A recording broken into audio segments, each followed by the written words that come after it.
Good morning student. आज हम सवैया और कवित्त पढ़ेंगे।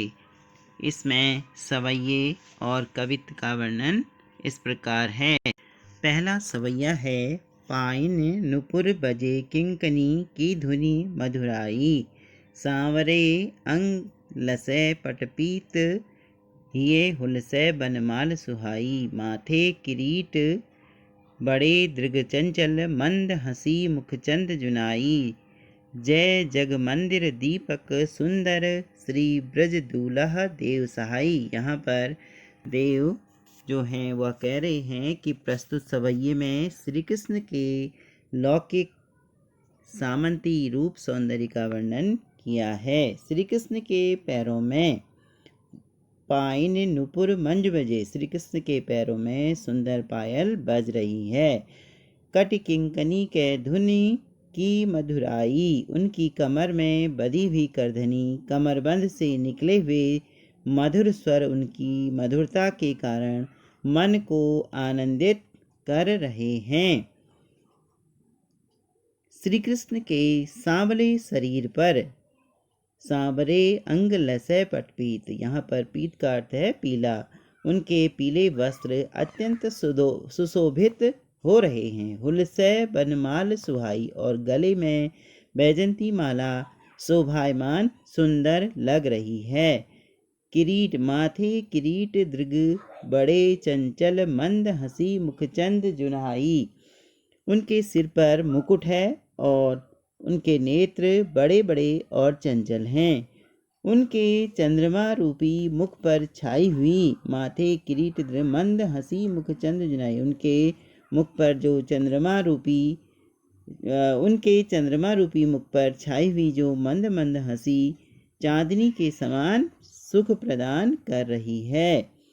कविदेव कहते हैं कि संसार रूपी मंदिर में जलते हुए सुंदर दीपक के समान सुशोभित ब्रज के दूल्हे अर्थात श्री कृष्ण हमारी सहायता करें। जे जग मंदिर दीपक सुंदर, श्री ब्रज दूल्हा देव सहाई, जो ब्रज के दूल्हे हैं वह हमारी सहायता करें। इसके बाद कवित्त है, डार द्रुम पलना बिछोना नव पल्लव के, सुमन झिंगूला सोहे तन पी, छवि भारी दे पवन झुलावे, केकी कीर बतरावे देव, कोकिल हल्लावे हुलसावे, कर तारी दे, पूरित पराग सो उतारो, करे राई नून, कंज कली नायिका, लतान सिर सारी दे, मदन महीप जू को बालक बसंत ताही, प्रताही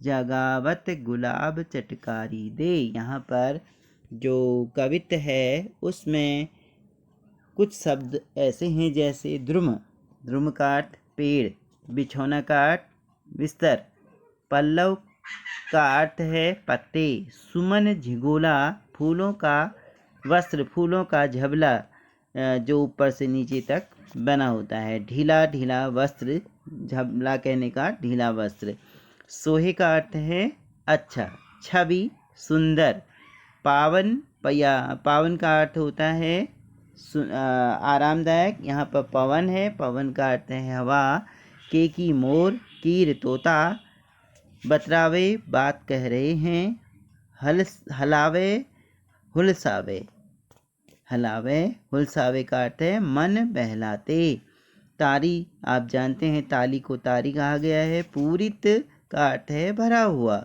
और पराग का अर्थ है जो फूलों के अंदर पराग होता है, कण होते हैं उनको पराग कहा जाता है, नून का अर्थ है नमक, और कंज कली का अर्थ है कमल की कली, मदन का अर्थ है प्रेम और सौंदर्य के देवता, कामदेव महीप राजा, सौंदर्य के देवता कौन हैं? कामदेव हैं। महीप का अर्थ है राजा, ताही का अर्थ है उसे, और जगावत का अर्थ है जगा रहे हैं, चटकारी दे चुटकी देकर, हाथ से आप चुटकी बजाते हैं तो चटकारी दे। अब इसका पूरा भाव हो गया। कविदेव कवित्व में इस प्रकार कह रहे हैं, कविदेव बसंत ऋतु की कल्पना कामदेव के शिशु के रूप में करते हैं। डार द्रुम पलना बिछौना नव पल्लव। वह कह रहे हैं कि पेड़ की डाली उस बालक का पालना है तथा उस पर नए नए पत्तों का बिस्तर बिछा हुआ है। सुमन झिगोला सोहे तन छवि भारी दे, पवन झुलावे केकी केर बतरावे देव। बालक को सुंदर फूलों का झबला पहनाया गया है, उसके शरीर की शोभा अत्यधिक बढ़ा रहा है। वह वस्त्र उसके शरीर को और अधिक सुंदर बना रहा है। तोता और मोर, केकी का अर्थ है मोर, तो और कीर का अर्थ है तोता। तोता और मोर मीठे स्वर की बातें करके उसका मन बहला रहे हैं। बच्चे को का मन बहलाते हैं, चुटकी देते हैं, उसी प्रकार वहाँ पर भी वह तोता और मोर जो हैं उसके अपने मीठे स्वरों से उसको बहला रहे हैं। कोयल आकर उसे हिलाती और ताली बजाकर उसे प्रसन्न करती है, अर्थात उसका मन बहलाती है। कंजकली, कमल की कली रूपी नायिका उसके सिर पर लताओं की साड़ी का पल्ला डालकर पराग रूपी राई और नमक, जब किसी की नज़र उतारनी होती तो नमक मिर्च वगैरह डालते हैं, वैसे ही वहाँ पर वह पराग रूपी राई और नमक से उसकी नज़र उतारने की जो रस्म होती है वह पूरी कर रही है। मदन, ताकि बसंत ऋतु शिशु की किसी को नजर न लगे। उस बसंत ऋतु, क्योंकि बसंत ऋतु को ऋतुओं का राजा बताया, लेकिन यहाँ पर वह उसे उसका पुत्र बता रहा है, कामदेव का पुत्र बताया, तो उसी की नज़र उतार रहा है। राजा कामदेव के बसंत रूपी शिशु को प्रातःकाल गुलाब रूपी चुटकी बजाकर वह जगा रहा है। कहने का अर्थ है, भाव यह होता है यहाँ पर कि बसंत को बालक रूप में दिखाकर प्रकृति के साथ प्रेम भरा दे। और जगह तो देखो बसंत का वो राजा के रूप में दिखाते हैं, लेकिन देव ने उसे क्या किया है, बालक रूप में दिखाया है। भाव, चारों ओर बसंत ऋतु का सौंदर्य छाया हुआ है, जिसके कारण पृथ्वी अत्यंत सुंदर लग रही है। दूसरा है, इसमें कवित्व का दूसरा है, फटिक सिलनी सो सुधरयो सुधा मंदिर उदधि दधि को सो अधिकाई उमगे अमंद बाहर ते भीतर लो भीति न दिखाए देव दूध को सो फेन फैलियो आंगन फरस बंद तारा की सी तरुणी तामे ठाड़ी झिली मिली होती मोतिन की ज्योति मिलियो मलिका को मकरंद आरसी से अंबर में आभासी उजारी लागे प्यारी राधिका को प्रतिबिंब सो लगत चंद। तो यहाँ पर आपको फटिक सिलनी का अर्थ है, फटिक सिलनी का अर्थ है स्फटिक नामक चमकदार पत्थर, और सुधरयो का अर्थ है संवारना या संवरा हुआ।